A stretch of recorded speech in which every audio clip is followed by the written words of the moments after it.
அப்டமனை வந்து நல்லா வந்து குறையிறதுக்கு, இந்த பெல்லி ஃபேட்டை குறைக்கிறதுக்கு. ஏன்னா அது கேலரிஸ் வந்து கம்மியாக இருக்கலாம், ஆனால் நமக்கு தேவையான எனர்ஜி வந்து கொடுக்காது, பெல்லி ஃபேட்டையும் குறைக்காது. அப்போ என்ன ஒரு நல்ல கொடுக்கும்னா,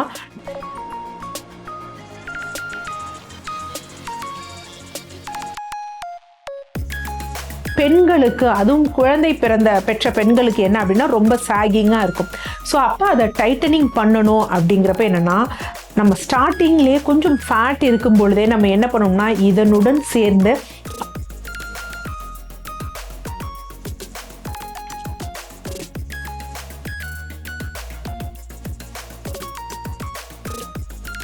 தயிரை நல்லா மிக்சியில் அடிச்சுட்டு மோர்னு வந்து எடுப்பாங்க. பட் அதில் ஸ்டில் வந்து பார்த்தீங்கன்னா லாக்டோஸ் இன்டாலரன்ஸ் போன்றவை இருக்கும். அதே மாதிரி அதில் ஃபேட்டும் வந்து இருக்கும்.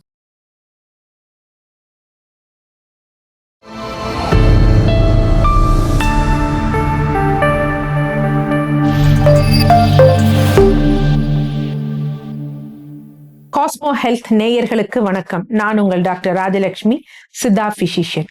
இந்த பதிவுல எதை பற்றி பார்க்க போறோம் அப்படின்னா, பெல்லி ஃபேட்டை குறைப்பதற்கு என்ன மாதிரியான உணவு முறைகளையும் வாழ்வியல் முறைகளையும் பயிற்சிகளையும் மேற்கொள்ளணும் அப்படிங்கிறத தான் இந்த பதிவுல வந்து பார்க்க போறோம். ஸோ பெல்லி ஃபேட் யூஸ்வலா அதைத்தான் நம்ம என்னன்னு சொல்லுவோம் அப்படின்னு பார்த்தீங்கன்னா, தொப்பை அப்படின்னு சொல்லுவோம். ஆண்களுக்கு வந்து எப்படி சொல்லுவோம்னா ஆப்பிள் ஷேப்டு பெல்லின்னு சொல்லுவோம். பெண்களுக்கு வந்து பார்த்தீங்கன்னா பேரிக்காய் ஷேப்டு பெல்லிங்கிறோம். ஏன் ஆண்களுக்கு வந்து ஆப்பிள் ஷேப் அப்படின்னா, நடுப்பகுதியில் தொப்புல இருந்து நடுப்பகுதி வந்து அகண்டு இருக்கும், மேல் பகுதியும் கீழ்ப்பகுதியும் என்ன அப்படின்னு பார்த்தீங்கன்னா கொஞ்சம் அப்படியே குறைந்திருக்கும், ஆனா இதா இருக்கும். ஆனா பெண்களுக்கு எப்படி பேரிக்காய் இருக்கிறதோ அதே மாதிரி மேல் பகுதியெல்லாம் குறைந்திருக்கும். ஸோ அடிப்பகுதிக்கு கொஞ்சம் மேல வந்து பார்த்தீங்கன்னா அகண்டு இருக்கும். ஃபர்ஸ்ட் இந்த பெல்லி ஃபேட் வந்து வருவதற்குரிய காரணங்கள் என்ன, இந்த பெல்லி ஃபேட்ல என்ன இருக்கு அப்படின்னு. இப்ப நம்ம என்ன அப்படின்னு பாத்தீங்கன்னா, நம்ம பலமுறை நம்ம பதிவுகளை சொல்லியிருக்கதா, நம்ம எடுக்கக்கூடிய உணவு, அதில் இருக்கக்கூடிய கேலரிஸும், நாம் தினமும் உடல் உழைப்பின் மூலம் பேர்ன் பண்ணக்கூடிய கேலரிஸும் விகிதாச்சாரங்கள் சீராக இருந்தது அப்படின்னா, நம்ம சாப்பிடக்கூடியது நல்லா சத்து எடுத்துட்டு ரிமைனிங்கா இருக்கிறது எனர்ஜியா வந்து நமக்கு எப்படி செய்யும், பேர்ன் ஆயிரும். ஆனா என்ன அப்படின்னா, நாம் இருப்பது வந்து என்னன்னா பெருசா உடல் உழைப்பு இல்லாத ஒரு வாழ்க்கை. வெறும் மூளைக்கு மட்டும்தான் நம்ம என்ன பண்ணிட்டு இருக்கோம்னா வேலை கொடுத்து கொண்டிருக்கோம். ஆனா எடுக்கக்கூடிய உணவு அப்படிங்கிறது ரொம்ப அதிக கேலோரிஸா இருக்கும் பொழுது என்னன்னா, அது நமக்கு கொழுப்பாக சேர்த்து வைக்கப்படும். அடுத்து என்னன்னா, பேஸா நம்மளோட அந்த உணவு பிரமிட் இருக்கு பாத்தீங்கன்னா, அதுலயே மாவுச்சத்து அதிகம், புரதச்சத்து கொஞ்சம், கொழுப்பு சத்து வந்து அதை விட கொஞ்சம் அப்படின்னு. இதுல நம்ம பாத்தீங்கன்னா மாவுச்சத்து ரொம்ப அதிகம், புரதச்சத்து ரொம்ப கொஞ்சம், கொழுப்பு அப்படிங்கிறது சில வேளை உணவுகள்ல வந்து இல்லாமல் கூட வந்து போயிடும். ஸோ இப்படி ஒரு இது நம்ம வந்து ஃபாலோ பண்ணும் பொழுது என்ன ஆகும் அப்படின்னா, இந்த அதிகமான மாவுச்சத்து ஆனது நம்ம பெருசா உடல் உழைப்புக்கு எனர்ஜிக்கு செல்களுக்கு தேவைப்படாத பொழுது என்ன ஆகும் அப்படின்னா கொழுப்பாக கன்வெர்ட் ஆகும். ஸோ இந்த கொழுப்பாக கன்வெர்ட் ஆகி என்ன பண்ணும் அப்படின்னா, வயிற்று பகுதிகளில் அங்க இருக்கக்கூடிய ஆர்கன், சாலிட் ஆர்கன்ஸ் இருக்கு பார்த்தீங்களா, கல்லீரல், மண்ணீரல், மற்ற உறுப்புகள்ல என்ன ஆகும் அப்படின்னா அப்படியே அந்த கொழுப்பு போய் வந்து படிந்து கொள்ளும். ஸோ அப்போ படியும் பொழுதுதான் என்ன ஆகும் அப்படின்னா நமக்கு தொப்பையாக வந்து தெரிய ஆரம்பிக்கும். ஸோ இந்த ஃபேட்டே வந்து பெல்லி ஃபேட்டே வந்து ரெண்டு இருக்கு. ஒன்று வந்து விசரல் ஃபேட், மற்றொன்று வந்து சப்கியூட்டேனியஸ் ஃபேட். ஸோ இந்த விசரல் ஃபேட் அப்படிங்கிறது உள்ள வந்து உள்ளூர அந்த உறுப்புகளில் வந்து ஒட்டி இருக்கிறது. ஸோ சப்கியூட்டேனியஸ் ஃபேட் அப்படிங்கிறது கொஞ்சம் ஸ்கின்னுக்கு கீழே வந்து இருக்கிறது. ரெண்டுமே வந்து என்ன அப்படின்னு பார்த்தீங்கன்னா பாதகமான ஒரு விஷயம் தான். ஆனால் விசரல் ஃபேட் அப்படிங்கிறது ரொம்ப மோசமான நிலைமைக்கு வந்து நம்மள கொண்டு போய் தள்ளும். ஏன் அப்படின்னு பாத்தீங்கன்னா, இந்த விசரல் ஃபேட் அப்படிங்கிறது நிறைய டெபாசிட் ஆயிடுச்சு அப்படின்னா, நம்ம இன்சுலினை வந்து இல்ல சுகரை வந்து என்னன்னா இந்த செல்கள் யூட்டிலைஸ் பண்ண முடியாம ஒரு அதுக்கு வந்து ஒரு தடுப்பு சுவராக வந்து அது செயல்படும். ஸோ அப்ப என்ன செய்யணும், மேலும் மேலும் வந்து இந்த ஃபேட் வந்து டெபாசிட் ஆகிக்கிட்டே போகும். ஸோ அப்ப என்ன அப்படின்னா மோஸ்ட் ப்ராப்ளி இந்த விசரல் ஃபேட் ஆர்கன் மேல இருக்க ஃபேட் அதிகமாக இருப்பவர்களுக்கு சர்க்கரை நோய், பிபி, கொலஸ்ட்ரால், அதிலும் குறிப்பாக வந்து பாத்தீங்கன்னா ட்ரைகிளிசரைட்ஸ், எல்டிஎல், டோட்டல் கொலஸ்ட்ரால் போன்றவை வந்து என்னன்னா கொஞ்சம் அதிகமாகவே வந்து இருக்கும். இந்த சப்கியூட்டேனியஸ் ஃபேட் அப்படிங்கிறது மோஸ்ட் ப்ராபப்லி கீழ் இல்ல மேல் வயிற்று பகுதிகளில், அப்டமன் பகுதிகளில், அந்த மாதிரி மார்பு பகுதிகளுக்கு சைட்ல இந்த இடத்துல தான் அதிகமாக என்ன அப்படின்னா சப்கியூட்டேனியஸ் ஃபேட் அப்படிங்கிறது வந்து இருக்கும். சரி, நமக்கு பெல்லி ஃபேட் எப்படி பெருசா இருக்கு அப்படிங்கறத நம்ம மெஷர் பண்ணா, பொதுவாக பெண்களை பொறுத்த வரைக்கும் என்ன அப்படின்னா அவங்க இடுப்பு பகுதிகள், அந்த தொப்புள்ள இருந்து 2 பக்கமும் என்ன அப்படின்னா இடுப்பு பகுதிகளை அவங்க சுற்றளவு எடுக்கும் பொழுது 38 இன்ச், அதாவது என்ன அப்படின்னு பாத்தீங்கன்னா ஒரு 89 சென்டிமீட்டர், அதற்கு அதிகமாக இருந்தாலே அவர்களுக்கு வந்து என்ன அப்படின்னா பெல்லி ஃபேட் வந்து அதிகமாக இருக்குது அப்படின்னு நம்ம புரிஞ்சுட்டு நம்ம அதை வெயிட் ரெடியூஸ் பண்ண வந்து நம்ம வந்து ட்ரை பண்ணணும். ஸோ இது வந்து அவ்வளோ ஈஸியான விஷயம் கிடையாது. ஏன் அப்படின்னா சில பேர் சொல்லுவாங்க, எனக்கு கை இழைச்சிடுச்சு, கால் இழைச்சிடுச்சு, ஆனா இந்த வயிற்று பகுதி மட்டும் இழைக்க மாட்டேங்குது அப்படின்னா. ஆனா நம்ம நல்லா யோசிச்சு பார்த்தோம் அப்படின்னா அது ஆண்களானாலும் சரி பெண்களானாலும் சரி, ஃபர்ஸ்ட் அவங்களுக்கு தொப்பை விழுக, அதாவது கொஞ்சம் ஃபேட் டெபாசிட் ஆக ஆரம்பிச்சது வயிற்று பகுதியில தான். அது பெண்களுக்கு கூட அவ்வளவா தெரியாது, ஆண்களுக்கு தெரியும். மெல்லிய தேகமா வந்து இருப்பாங்க, ரொம்ப பெருசா இதா இருக்காது, ஆனா வயிறு மட்டும் பாத்தீங்கன்னா லைட்டா வந்து எலும்பி இருக்கும். சோ அப்பயே நம்ம புரிஞ்சுக்கணும், நமக்கு இன்சுலின் ரெசிஸ்டன்ஸ் ஆரம்பிச்சிருச்சு, இல்ல சர்க்கரை நோய்க்கு வந்து அடித்தளம் போட ஆரம்பிச்சிருச்சு அப்படின்னு. ஆனா நாம நல்லா பெருசா தொப்பை வச்ச பிறகுதான் நம்ம இது பண்றோம். ஸோ ஃபர்ஸ்ட் உருவாகுவது, அடுத்து லேட்டா தான் வந்து அது வந்து கடைசியா தான் வந்து குறைய ஆரம்பிக்கும். அப்ப இங்க நம்ம உணவு முறையில என்ன ஃபாலோ பண்ணணும், வாழ்வியல் முறையில என்ன ஃபாலோ பண்ணணும். ஸோ பெல்லி ஃபேட்டை குறைப்பது வந்து அவ்வளோ ஈஸியான விஷயம் கிடையவே கிடையாது. ஏன்னா இன்னைக்கு நம்ம நிறைய வந்து விளம்பரங்கள் வந்து பாக்குறோம், 1 கப் கிரீன் டீ குடிச்சா வந்து பெல்லி ஃபேட்டை வந்து குறைச்சிரும்னு.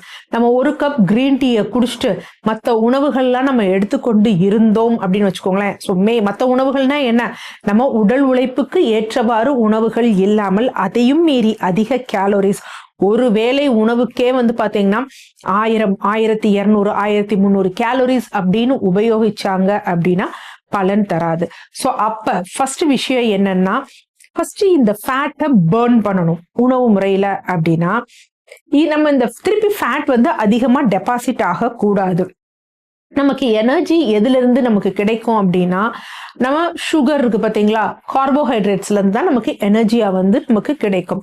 அப்ப கார்போஹைட்ரேட்ஸ்ல தான் எனர்ஜி வேணும் அப்படின்னா, சப்போஸ் நம்ம கார்போஹைட்ரேட்டே சாப்பிடல அப்படின்னா, இந்த உடலில் ஸ்டோர் பண்ணி வச்சிருந்த கொழுப்பு இருக்கு பாத்தீங்களா, அந்த கொழுப்பு தான் என்ன ஆகும் அப்படின்னா பேர்ன் ஆகி கார்போஹைட்ரேட்ஸா சுகரா கன்வெர்ட் ஆகி நமக்கு எனர்ஜியா இருக்கும்.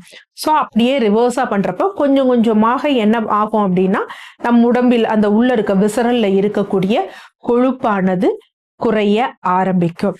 ஸோ அப்ப இதற்கு நல்ல ஒரு டயட் என்ன அப்படின்னு பாத்தீங்கன்னா, லோ கார்ப் டயட் பெருசாக வந்து பலன் தராது. ஏன்னா லோ கார்ப் டயட் வந்து பலன் தரும், பட் பெரிதாக பலன் தராது நம்ம அப்டமனை வந்து நல்லா வந்து குறையிறதுக்கு, இந்த பெல்லி ஃபேட்டை குறைக்கிறதுக்கு. ஏன்னா அது கேலோரிஸ் வந்து கம்மியா இருக்கலாம், ஆனா நமக்கு தேவையான எனர்ஜி வந்து கொடுக்காது, பெல்லி ஃபேட்டையும் குறைக்காது. அப்போ என்ன ஒரு நல்ல கொடுக்கும்னா low carb diet, keto diet, paleo diet அப்படிங்கிறது தான் வந்து நல்ல ஒரு பலன் தரும். ஆனா இது எல்லோருமே எடுத்துக்கொள்ள முடியுமா அப்படின்னா இதில் சில சிக்கல்கள் வந்து இருக்கு.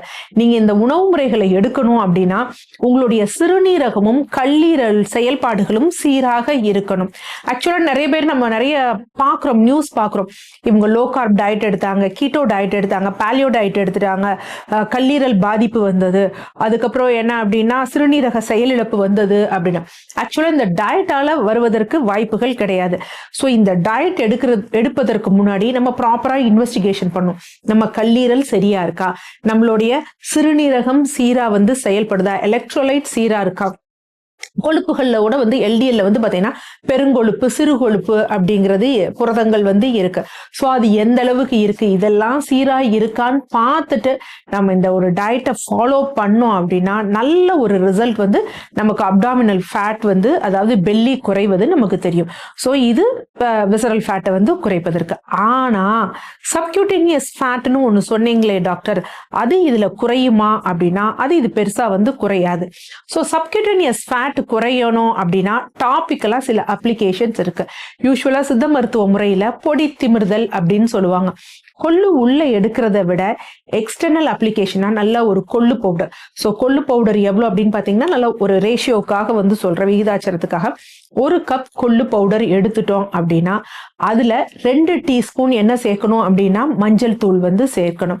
அதே மாதிரி அதுல என்னன்னா பூங்கற்பூரம் இருக்கு பாத்தீங்களா, அது சும்மா ஒரு 5 கிராம். ஸோ போட்டு இதெல்லாம் நல்லா என்ன பண்ணிடணும், மிக்ஸ் பண்ணிடணும். ஸோ மிக்ஸ் பண்ணிட்டு நம்ம அப்டாமன்ல நல்லா ரப் பண்ணும், சூடு வர வந்து ரப் பண்ணும். ஸோ இங்க என்ன அப்படின்னு பாத்தீங்கன்னா அந்த பூங்கற்பூரம் இருக்கு பாத்தீங்களா, அந்த பூங்கற்பூரமும் கொள்ளும் என்ன அப்படின்னா ஒரு ரப் பண்ணும் பொழுது ஒரு ஹீட் வந்து கொடுக்கும். ஸோ இதுல சப்கியூட்டேனியஸ் ஃபேட் வந்து கொஞ்சம் குறைய ஆரம்பிக்கும். ஆனா இது தாபிதத்தை வந்து உண்டு பண்ணும். அதற்காக தான் எதை சேர்க்கிறோம் அப்படின்னா மஞ்சளை வந்து நம்ம சேர்க்கிறோம். ஸோ இது தொப்புள் மட்டும் வயிற்று பகுதி மட்டும் கிடையாது, நமக்கு எங்கெல்லாம் சப்கியூட்டேனியஸ் ஃபேட் அதிகமாக இருக்கோ அங்க இந்த பொடி திமிர்தல் முறையை வந்து நம்ம இது பண்ணோம்னா சப்கியூட்டேனியஸ் ஃபேட் வந்து குறையும். ஓகே, இதெல்லாம் நான் குறைச்சிடுறேன்.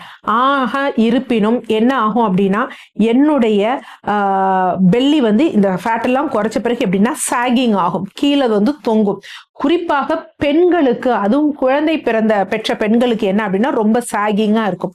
ஸோ அப்ப அதை டைட்டனிங் பண்ணணும். அப்படிங்கிறப்ப என்னன்னா நம்ம ஸ்டார்டிங்லேயே கொஞ்சம் ஃபேட் இருக்கும் பொழுதே நம்ம என்ன பண்ணோம்னா இதனுடன் சேர்ந்து அப்டாமினல் எக்ஸசைஸ் வந்து பண்ணணும். ஸோ அப்டாமினல் எக்ஸசைஸ் பண்ணணும்னா ஒன்று சூரிய நமஸ்காரத்துல அப்டாமினல் எக்ஸசைஸ் வருது, அந்த மாதிரி பண்ணலாம்.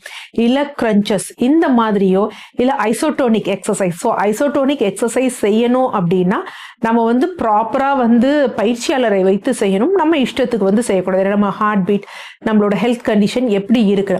ஸோ அந்த மாதிரி பண்ண ஆரம்பிக்கும் பொழுது என்னன்னா நம்ம அந்த அப்டாமினல் மசில்ஸ் வந்து நல்ல டைட்டனிங் ஆக ஆரம்பிக்கும். ஸோ இந்த 3ஐயும் கம்பைன் பண்ணி பண்ணும் பொழுது பெல்லி ஃபேட் குறைவது ஒரு பெரும் கடினமான ஒரு விஷயமே கிடையாது. இதற்காக நம்ம வந்து சர்ஜரி போகணும் அப்படிங்கிற அவசியம் கிடையாது. கொஞ்சம் நமக்கு அது சோம்பேறித்தனம் ஏற்படும் பொழுதுதான் சர்ஜரின்னு போயிட்டு அதுல பக்க விளைவுகள் அப்படி இப்படின்னு நம்ம எதையாவது பிளேம் பண்ண வேண்டியிருக்கும். ஸோ இந்த 3ஐயும் சேர்த்து ஃபாலோ பண்ணும். அடுத்து உணவு முறையில நம்ம டயட் சொல்லிட்டோம். இருப்பினும் வாரம் ஒரு முறையாவது என்ன பண்ணணும் அப்படின்னா வாட்டர் ஃபாஸ்டிங் வந்து இருக்கணும். ஸோ வாட்டர் ஃபாஸ்டிங் இருக்கும் பொழுது என்ன மாதிரியானதுன்னா நம்ம நார்மலா தண்ணீர் குடிக்கலாம். தண்ணீர் மட்டும் குடிக்கக்கூடாது, ஏன்னா நமக்கு எலக்ட்ரோலைட்ஸ் லாஸ் ஆயிடக்கூடாது. அதனால லெமன் வாட்டர் வித் சால்ட் கொஞ்சம் வந்து எடுத்துக்கலாம், அது நல்ல பலன் தரும். மோர் எடுத்துக்கலாம். மோர் வந்து பாத்தீங்கன்னா வெண்ணெய் நீக்கிய மோர்.